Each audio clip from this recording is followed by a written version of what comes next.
Welcome to Around and Around, the OCD Circle. My name is Elizabeth, and I have been living with obsessive-compulsive disorder for over 60 years.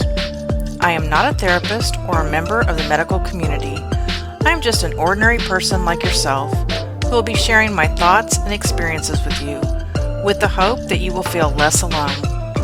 If you don't have OCD, I hope you will learn some information that will help you understand this disorder better.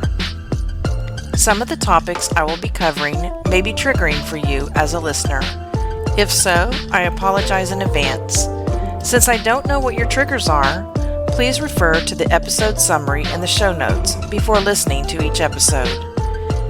If at any time you feel like hurting yourself or ending your life, please call the 988 Suicide and Crisis Lifeline by dialing 988 if you are in the United States. It is open 24 hours a day, and you will be connected with the nearest crisis center to receive immediate counseling and local mental health referrals. Now, on to today's episode.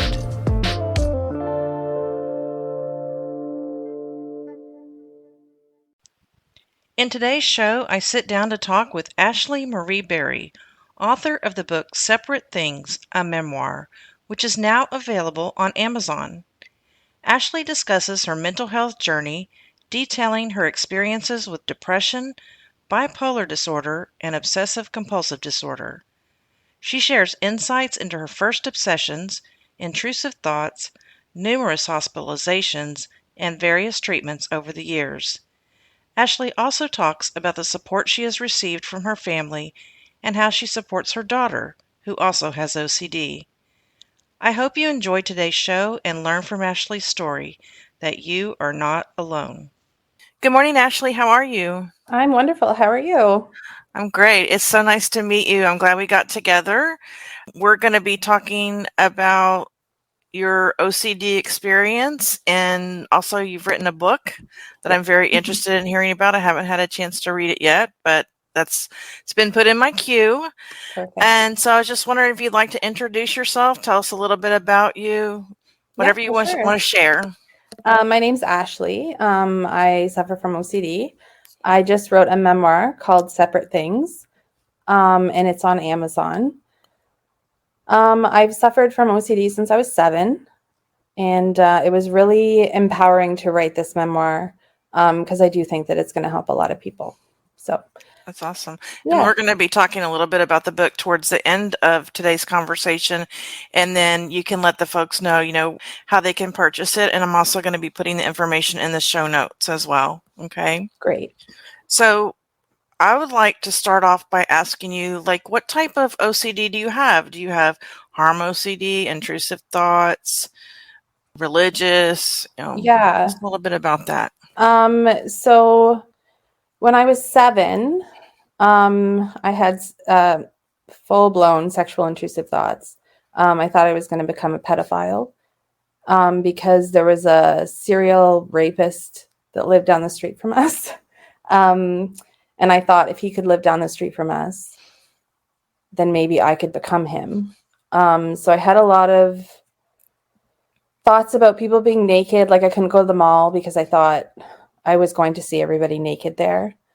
I had a lot of religious intrusive thoughts. So anytime I passed a church, I thought I was just going to suck up all the feelings that the people had that were in the church. And my contamination fears started probably around the same time, around 7. And they've kind of gone up and down my whole life. I find when I'm struggling with depression or something else, if I'm overwhelmed in my life, the contamination fears will come back very strong. So yeah, that's a little snapshot of what fears I struggle with. Did you, as a young child, did you tell anyone about what you were thinking, or did you just keep it to yourself? Or No, I told my mom. She's wonderful. She's my person. She never judges me anytime. I can say anything to her. But when Paul Bernardo was the rapist's name, when he was arrested, our lives as kids kind of changed. Like we weren't allowed to go outside anymore. We were just, we gave up being kids when he was arrested because it was so close.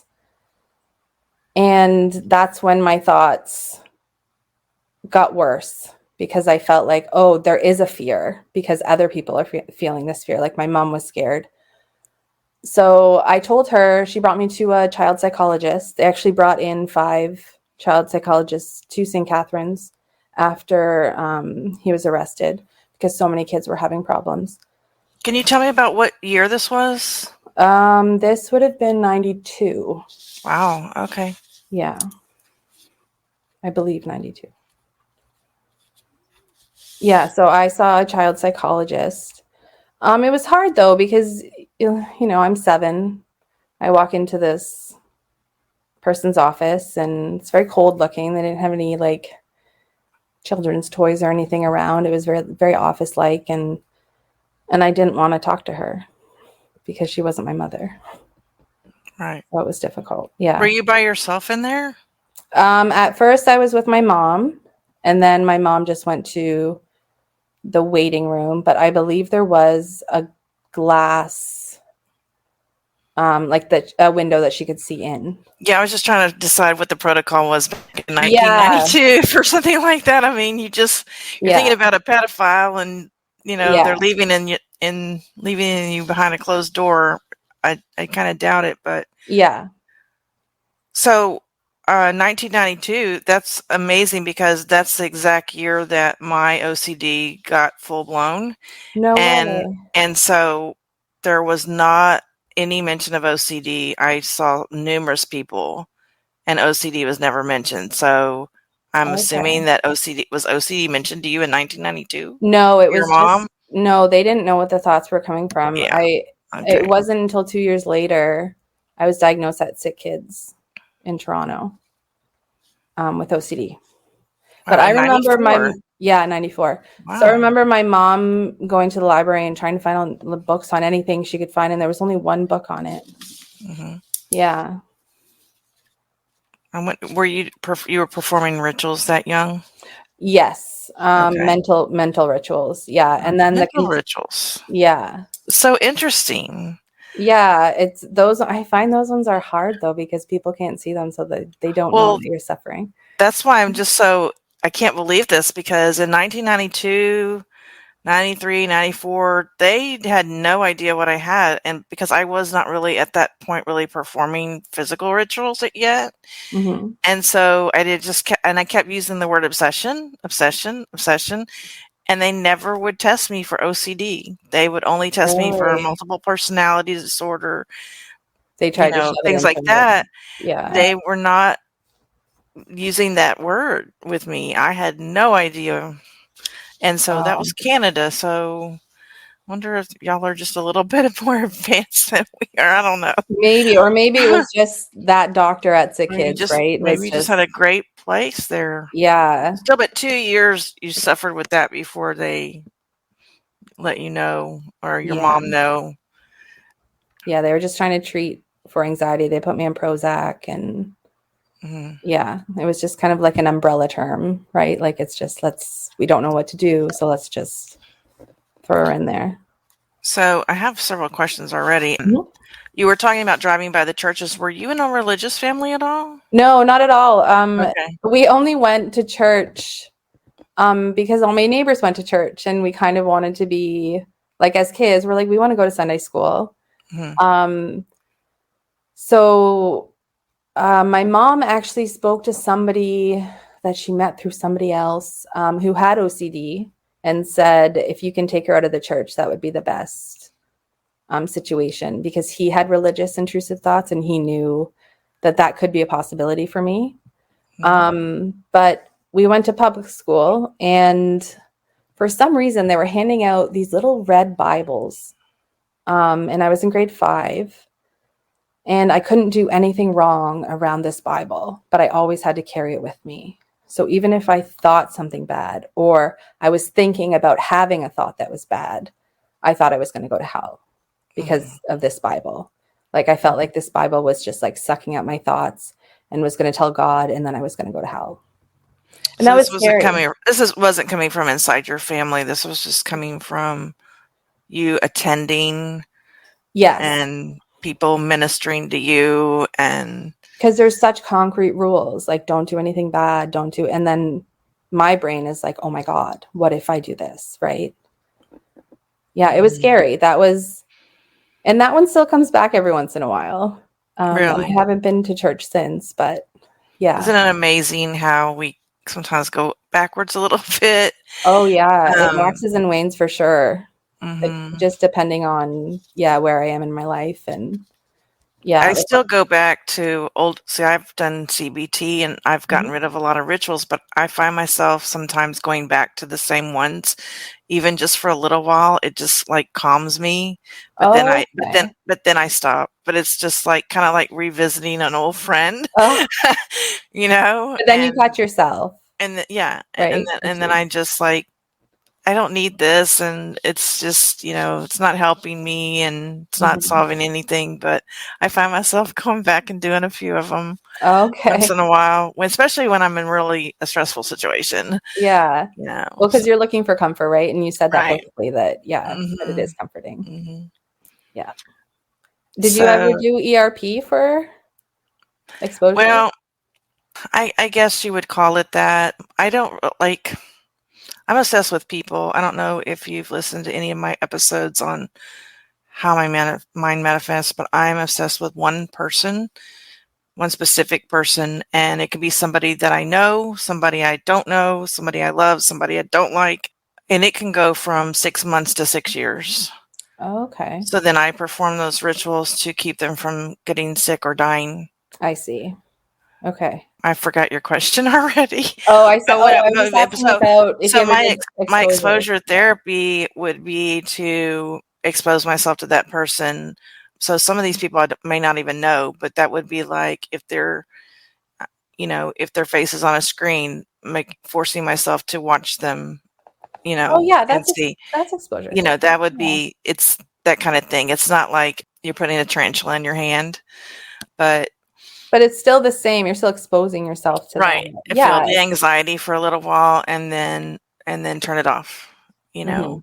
or hear this person's name, like just, a lot of people that know me, they know that they're really not supposed to talk about this person right now. Mhm. And they'll say, I want to say this person's name. Is it okay or not? And I can make that decision.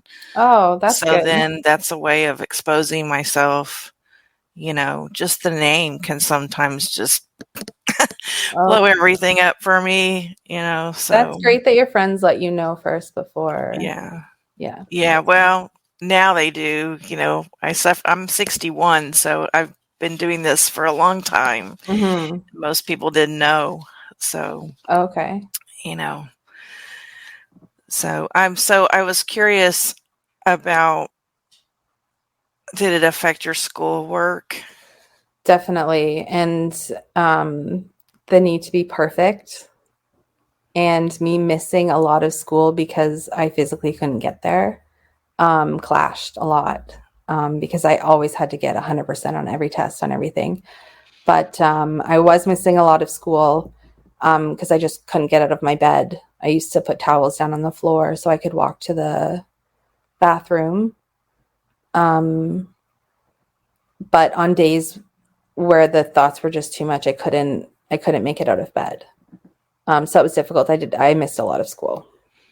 A Yeah, lot I'm of a school. former teacher and I had several children that I taught who had Yeah. major anxiety. They missed a lot of school, and I don't know if your teachers knew that you had anxiety. Did your parents let them know that why you weren't in school? Like, Yeah, and some of them were really compassionate towards that, and some of mm, them were not. right. Yeah, some of them were just get over it, get her here. Mhm, Yeah, mhm. yeah. But my mom was awesome. She knew when I couldn't go in. So I mean, if you would have gone to school like that, can you mhm. imagine what your day and everyone else's day would have been like? Yeah, I mean, I feel like I just would have hid. I would have found a spot. I mean, you have to think about the priorities. Like, school is important, But mental health is higher. Yeah, like I have a daughter who's autistic and she also has OCD. Uh-huh. And we had to pull her from school like indefinitely. Uh-huh. Yeah. Because she was hiding in cubbies and the teachers just weren't understanding and it was difficult for her. And now she's reading, writing. Yeah, she goes to a forest program, so they learn outside. So she doesn't have any of the echoes in the room. And yeah, if I had that option when I was younger, that would have been wonderful, like an alternative school. Mm-hmm. Yeah. Do you have any specific triggers? Warts. Say that again. Warts. Like, Okay. so this one I worked on with exposure therapy for over a year, and this is covered in the book. And I know when I say warts, people are like, "What?" Like it doesn't seem like a huge thing. But I couldn't step where other people had stepped, even if they had socks on, because I thought that they would give me a wart. Mm-hmm. And I had a wart on my foot, and I had to get it burned off. And during the time that I had it, I had to shower with a glove on and then a plastic bag over my both feet. It was only on one foot, and then duct tape around my ankles because I didn't want to spread it anywhere. And that was the whole thing about the towels going to the bathroom too. I didn't want to step where my family had stepped. So going out was impossible because I didn't want. And like my shoes, I couldn't touch the bottom of my shoes. I couldn't touch anything on my shoes. Like once they were off my feet, my mom had to move them. And it just, like, I catastrophized this. And I thought that I was going to get just warts on my whole body. And like, I would just turn into this human wart and they'd have to like burn them off me. And then they would just keep coming. And then I would just be stuck in the hospital. And like, even just talking about it now. I'm sorry. No. It's hard. I know it's hard. Yeah. But there are people listening right now who can totally relate to this. Yeah. And that's why it's so, it does feel great to talk about it. Mm-hmm. But yeah, I did exposure therapy with my psychiatrist, and she would take me to the YMCA, and that wasn't step one. Like step one was touching a wart on a computer screen, kind of what you were talking about, right? About looking at. So that was the first exposure. And we made kind of like a ladder going up, and we rated how hard things would be for me. Like if that was a 5 out of 10, if that was a 4 out of 10. And so we started at the bottom. And as we worked up, she brought me to a spa, and I had to touch all the pedicure equipment that other people's feet had touched. And then once like your anxiety goes up, like, this, it goes up to 100. And so when it drops by half, then I can stop doing the exposure. So it was nice to feel that drop because I never really felt it before, right? Like it was more when I had a worry, I would just worry, until I took a nap or until I took medication. So it was nice to feel like myself, like inside that it was dropping, like I was dropping it. So the last one that was a 10 out of 10 on the ladder, we walked around the hospital in our bare feet. Yeah. And, you are incredibly brave, Ashley. Thank you. That took over a year. Like it wasn't quick. Like I'm talking about it like it's quick, but it was little steps. Yeah. And I mean, I had homework, and I was, I always did my homework. But yeah, my psychiatrist was incredible. Yeah. And now I still have a hard time at like public pools, but I can walk around in bare feet, and it's nice. It's not like holding me anymore. Right. Do you find that you can do exposure therapy now on your own without now that you know, like, the process, Yes. that you don't have to go every time there's something else that you have to go to your therapist and go, "Well, I need help with this." Are Yes. you learning how to do that on your own? Yes. And that's like a revelation too, to know that like I have a hold over that as well. Right. I mean, it You know? changes your life because, well, for one thing, it makes you independent. It's cheaper. You don't have Yeah. to go pay your It's cheaper. therapist, and you feel like such a sense of accomplishment, you Yes. know. Yes. So that's what I like to tell the listeners that, just because you're going in for ERP or CBT, that doesn't mean that you have to go in for, 100 sessions for the rest of your life. I mean, I still see mine, but Mhm. not for that Is because it I've more of like already a got the booster? process. I'm Yeah. sorry? Sorry. Is it more of like a booster session that you go I for? we just have so many we're older now and we have so many things going on in our lives. Our parents are getting sick, our parents are dying.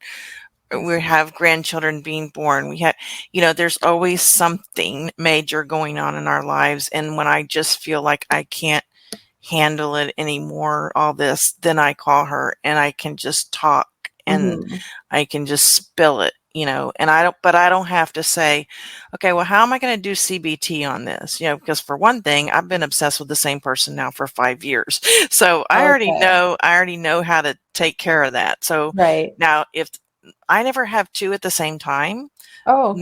they never overlap. So once this one ends, I may have a little break if I'm lucky, and then the next one will start.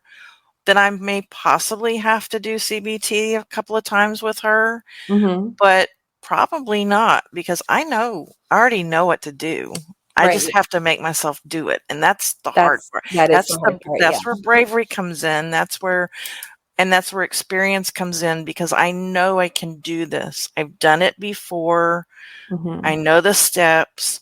I just have to look back and go, how did I do this? Okay, we're going to start from the beginning, and this is what I have to do. And it Mhm. might be 6 months, it might be 6 years, but it will eventually be gone. Right. And so I think really, I only think about this person like 1% of my day now, Oh, that's great. versus 100% of my day. And I think the reason is that I'm hanging on to that because I know another one might come, and so I kinda hang on to this so Right. that another one won't take its place. So Right. far it's working, but I don't know if it will, But you that's a know legitimate fear to like once you're done another with one's gonna them. pop up. Exactly. It always does. Yeah, that's how I feel about my depression. When I get out of one, I feel like I'm planning for the next one, Really. and I don't. And my doctors are like, just live, like you're doing well. Like I just finished ECT. Just look forward, just look Sorry. forward. What's Yeah. ECT? Oh, electroconvulsive therapy. It's not for OCD, it's for depression. Okay. But I find when my OCD gets really bad, then I fall into a depression. Right. Um, yeah, so my doctors are saying like just go live, like just go, and I'm like, but I'm still planning, right? Like Mhm. I'm still planning like, oh, the next time I end up in the hospital, Mhm. this is what, yeah. Yeah, Mhm. it's not an excellent feeling. You're looking for D-Day. Yeah, right? Mhm. Yeah. And it's easy for other people to say just be happy, but Right. we know I like know. yeah. Let it go. Yeah, exactly. I know, and Just it's so just stop frustrating. thinking about it. Just Yeah. stop thinking about it. I'm Yeah. like, "Don't you think I've tried that, like, Yeah. for the last 5 years? Like, don't you think I've thought of that solution?" It's amazing how many people tell me that. "Just stop thinking about her." Yeah. And do And I'm people like, tell you like, "Oh, I have a little bit of OCD." "Okay." I just finished an interview with Tracy Mhm. Perkins. She was a patient on the reality show, The OCD Project, and we talked about that. Okay. So I would like your take on that. I find like I released my book last week, and I don't know if people are trying to because I never want to say to somebody, "No, you don't," because if they actually do have it, right? But in my mind, I do want to say that. So I feel like people are just trying to connect with me and be like, oh yeah, I have a little bit of that too, like knowing that the book was coming out and knowing. And I actually used to have business cards that I handed out that said, like, I actually have OCD. I've been hospitalized 6 times. OCD is not like the funny little quirky thing that you're believing it to be. And so I just used to hand them a card and then walk away. What a wonderful idea. It is. I mean, it's passive aggressive, but but I mean, it made me feel better, right? Because I get this all the time, like, oh yeah, I have a little bit of that. No, it's either your brain is wired differently or it's not, right? Like you can't. I don't know. And I feel like it's such a trend right now for people to say, oh, I have an anxiety disorder. I know OCD is not part of the anxiety disorder category anymore, but I don't know. I just feel like people are using it so lightly, and it's like not a light thing. Well, it's just like the word love. They throw it around. It's true. That's so gay. Yeah. I organize my M&Ms by color. I'm so Yeah, and they OCD. think, yeah, someone told me Uh, that they like their kitchen mm, clean and then well, they have OCD. okay. If you think your friend's gonna die because they're not arranged that way, then Then we could maybe we'll talk. possibly take a look at that. But Yeah. Yeah. no. It's frustrating and it's And making this a I'm little I'm just thing. trying to ignore them about I you're educating them with your card. I'm just basically letting them go, you know? Just like, "I got other things to do today." Yeah. You just go ahead and think. You get in my shoes, and then you tell me Yeah. what OCD is. Yes. So we've already talked about compulsions and intrusive thoughts. We've already talked about a lot of things on my list. So I don't know how many friends you have, and we can talk about present or we can talk about past. Makes no difference to me. But I was just wondering how your family reacted or is currently reacting, how your friends reacted. Do they like my friends make adjustments for me? I Mhm. have my OCD starts when a event is not closed in time. So Okay. my friends know that if they tell me they're going to call at a certain time and they don't, they're going to get a message from me asking them, "Are you going to call?" Because I have to have that event closed, Okay. or they could possibly be my next target. Okay. I see. They know Yes. that's how this starts. Is there's an unclosed event in time with this person, and then it just gets in a loop, Spirals, eh? Yeah. gets in a loop. Yeah. And do they Um, do they do anything to assist you, or yes. I need a lot of do assistance. they avoid you like the plague? And have you lost friendships or Oh, relationships definitely. because of it? You can Definitely. tell us a little bit about that. Yeah, like I feel like I'm a lot. Especially like when I'm in the middle of an episode that's too much for them. I find it really hard to have friends. Mhm. I don't know if that's the same for you, but I feel like I'm such a black and white thinker that if like that friend does something that I don't like, it's easier for me to just say I don't want to hang out with you again than to like a kind of attempt to fix it. Um, my family, on the other hand, has been wonderful, and I know a lot of people um, don't have this. But nobody in my family has OCD or any sort of mood disorder or anything. So I'm like kind of the unicorn. Yeah, I was going to Um, ask you that if you thought it was hereditary in well, your my daughter has family. it. Well, yeah, that it's Yeah, come and down from you, but I was thinking before you. yeah, no one Wow. had it. Okay. And they can't even really say like that person had it but wasn't diagnosed. Like there was no tendencies, there wasn't Wow. anything. Okay. So my family read everything they could about OCD. They came to sessions with me with my psychiatrist. If I have to be admitted, I mean, they're right there.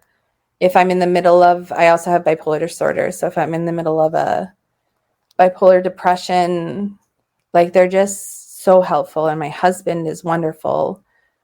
He knew nothing about mental illness when we met.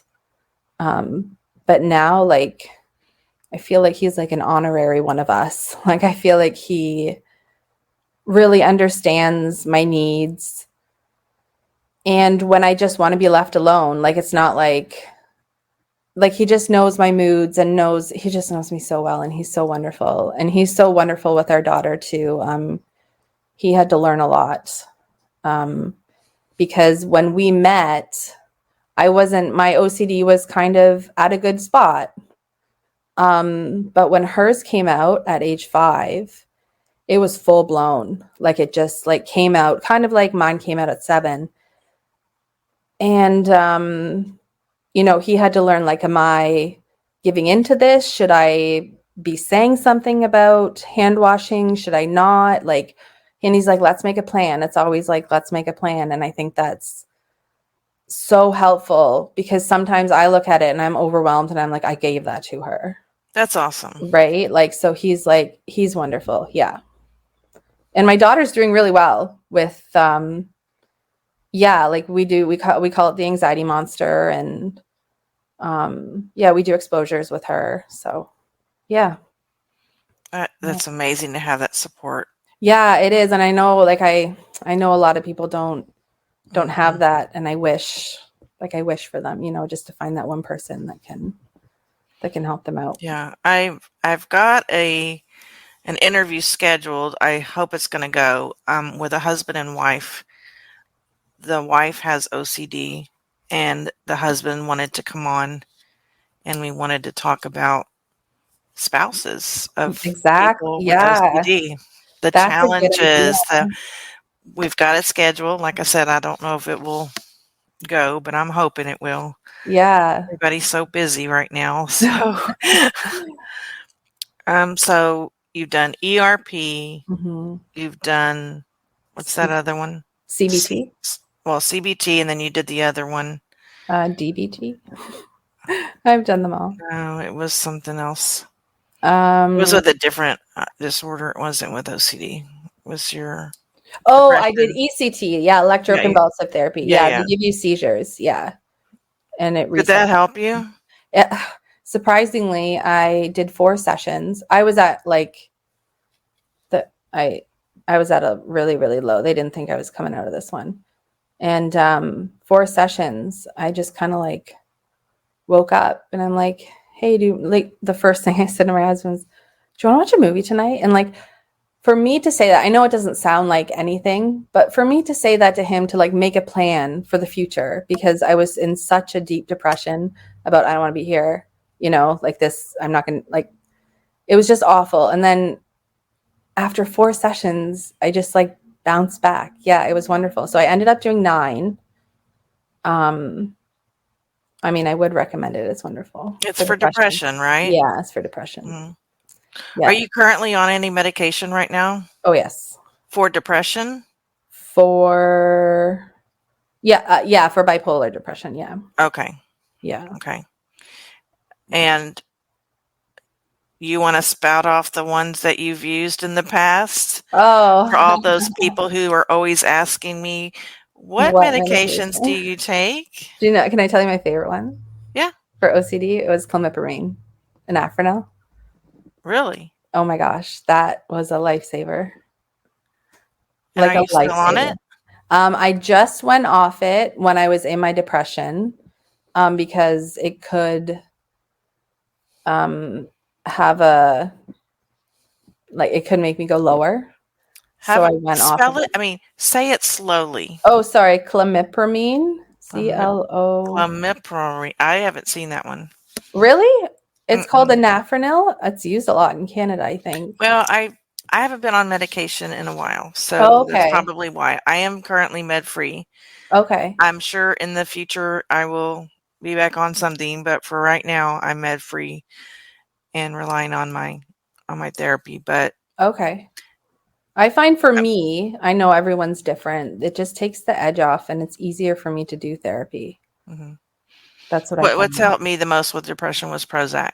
and it's also helped me with my OCD. Yes, I was on that And one as well. I Very. was on it for 9 years, and then I got Mhm. off of it, and then the holidays are a real trigger for me, and so usually in September, I start it and then get off of it in February to kinda help Mhm. me get through the holidays, all the triggers, Mhm. and then I think it's been 3 years since I've done that, but I always somehow go back to Prozac. Oh yeah. Did you have a medicine that you just had horrible side effects with? Yeah, Lamictal. I got the Okay. full body rash like all over my Uh, face and neck and like huge hives. So yeah, I had to go off that one quickly because it was over my neck. Um, but other ones, like I just find the first like 4 to 6 weeks are a little bit tough oh, because yeah. they make you drowsy and I had terrible stomach cramps for 2 weeks when I first started Prozac. oh yeah, I almost didn't conti I said, "This is crazy, I can't do this," 'cause yeah, I was a teacher, and I was, like, doubling over in the classroom, and I'm like, "This I can't do this," but once I got past it, it's hmm. great. I But had most people stop double then, right? Yeah, they do, Hmm. and so you gotta give it at least 2 or 3 weeks, Yeah. please, and then with Boost Bar, I had double vision, so I was trying to play softball, and every time I was trying to hit the ball, I was seeing 2 balls coming Oh towards me, so no. I got off that real quick. So what I guess my point is for everyone listening is we can tell you all these medications we've been on, the ones we like, the ones we don't, but you're gonna react to them all differently. Oh, So, definitely. you Yeah. know, it's just an answer that I don't like to give because what works for one person is not gonna work for the other person. Right. I mean, Or a it's great to get, combination. it's great to get, um, Ashley throwing out that one that she really, really liked, and I might look into it, but I'm not gonna hold Ashley to it if it doesn't work for me Right. because it's just Exactly. you never know, and Yeah. especially when you're taking multiples and they Mhm. react with each other or you're taking medicines for other, ailments or whatever. And then your body type and I mean, there's just so much that comes into play with Yeah. medication. Like everybody So metabolizes things differently, mhm, right? So mhm. it's yeah. And I was just having too many side effects. Like, I am no longer on blood pressure medicine. I am no longer on thyroid medication. I'm on nothing right now. I was just done with the side effects.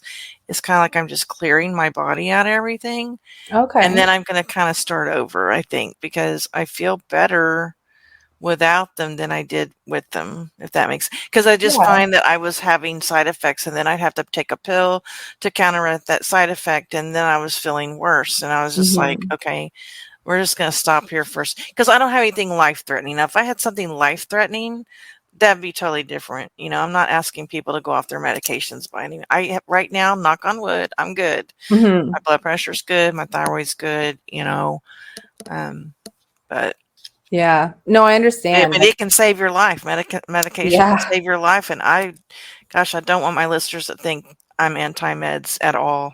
Mhm. No, you're just taking a break, and I think I that, you I'm know just cleansing my body, and I'm doing other exactly. thing. But if I had an illness, a major illness, oh, yeah, I'd be down in my doctor's office immediately.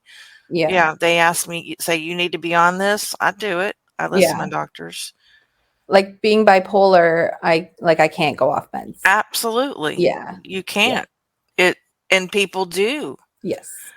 And I understand why they do because they think that they can do it without and they get Mhm. tired of it but Well, and some people can't afford it, and that's not fair either. right, Yeah. right. And boy, there's just something this country's gotta I don't know. I don't know where in Canada you are. I'm in the fall, Niagara Falls. Oh, okay. I Yeah. know people there and I have family in Ontario and Waterloo, Kitchener Oh, area. okay. My dad has dual citizenship, so I've been to Niagara Falls and, Okay. you know, I love it there. So, are you currently employed or you stay Right now I'm home? on disability because Okay. of the last depression. Yeah, it lasted over a year. Yeah. But I do own my own company, small company. I'm not talking big company. I'm a costume designer for competitive dance. Mhm. And that's easy for me because it's flexible and I work from home. Right. And if I need to take a down day, I take a down day and no one's And see, affected. that's awesome. So, Yeah. I have a job, but I also started my own business, and in a few years I'm going to retire, but I've had to make adjustments in my job, which I think I've done an episode on that should have already come out. But I find I'm just can't wait till I retire because this business is so much better for me and my OCD. Good. And I love it. I have to check constantly in this business. Okay. I'm a mental checker, right? Okay. I don't count objects on the table, but I mentally check everything. And so this business is made for that. Like I got a whole bunch of things to check every day when I get up and all day long, and it's like It's just feeding perfect. into it. Yeah. Yeah. Oh no. So you're a costume designer. Yes. That's awesome. Yeah, I do all the drafting myself and make all the patterns, and yeah, and I work with my mom. Hmm. Yeah, so that's helpful as well. Yeah. Would you like to tell us a little bit about your book? I mean, I want everyone to go over and buy it, so I don't want you to, Thank you. give a bunch of spoilers away and everything, but just like what led you to write this book? What should the audience expect when, reading this book? What should they get out of it? Or I think I wrote this book because it's the book I needed when I was diagnosed. hmm I think by learning from other people's experiences, I like that better than reading a self-help book because I can connect with that person, even though I don't know who they are, but I can connect with the book and be like, me too, hmm like I had when I, I just released it last week, and I had a message in my inbox the next day that was so nice. And it said, I don't even know who this person was, but they said, I read the chapter on sexual intrusive thoughts, and I've never told anybody this, but I have them too. hmm And to me, if nobody bought the book after that, I've done my job. hmm Right? Like, because I just felt for this person, and like for them to write, like to even take the time to write that to me, like it was just so wonderful. So it kind of goes up and down like OCD does throughout the chapters. It talks about my psychiatric stays, and a lot of the nurses there didn't really understand OCD because they're used to treating depression and stuff like that. So it was almost like me educating them. And then it talks about when my daughter was diagnosed and how I felt when she was diagnosed, because it was overwhelming. And then I went into a depression, and it kind of touches on everything, on every kind of, situation that I've been through. And I'm really hoping that it can help other people, even if they just say me too and get that feeling of like, I'm not alone. Right. Like, I think that that's what we need more of. Right. Right. And that's why I have this podcast as well. Definitely. Yeah. So the book is called Separate Things, a Memoir, and it can be purchased where? On Amazon? Yes. Okay. And in what form? They have the Kindle version and the soft cover. Okay. And is there a place that a way that people can contact you? Do you have definitely. a website or social media? Yeah, social media is good. It's Facebook. My user is Separate Things. And then on Instagram, it's Separate Things Memoir. And I check my messages often. Okay. And I will put those in the show notes as well. Perfect. And so before we close, I was just wondering if you could think of some words of wisdom that you'd like to leave with the listeners who are living with OCD. Yeah, for sure. I think, and like someone said this to me, and I hated them for it at first. And they said, it gets worse before it gets better. But when you're doing ERP, it does get worse, but then it gets so much better. And I just hope that, because I read a lot on chats and stuff about people are like, I don't want to try that because I'd heard it's really hard. But it is really hard, but the benefits that you get from it is just amazing. And I think just to keep talking, like keep talking to each other, like keep talking about it. Because if you feel shame towards it and you talk to somebody else about it, that shame dissolves. And I think that that's something that we all kind of need to work on instead of hiding. Yeah. Well, thank you so much for joining me, Ashley. Thank you. You have a wonderful day. You too. Thanks, Beth. Thank you for listening to Ashley Marie's story. I know some of you can relate to all she's gone through. I encourage you to read Ashley's memoir, now available on Amazon in paperback and Kindle versions. My affiliate link is listed below. Show Ashley Marie some love by leaving her an Amazon review after reading her story. You can contact Ashley Marie on her social media accounts, Separate Things Facebook page, her email address, and her Instagram. They're all listed in the show notes. Don't forget that you can contact me on my social media accounts also listed below. And if you'd like to be a guest and tell your OCD story, remember that you can be completely anonymous on air. Join me next Monday on Around and Around the OCD Circle. Until then, have a wonderful week.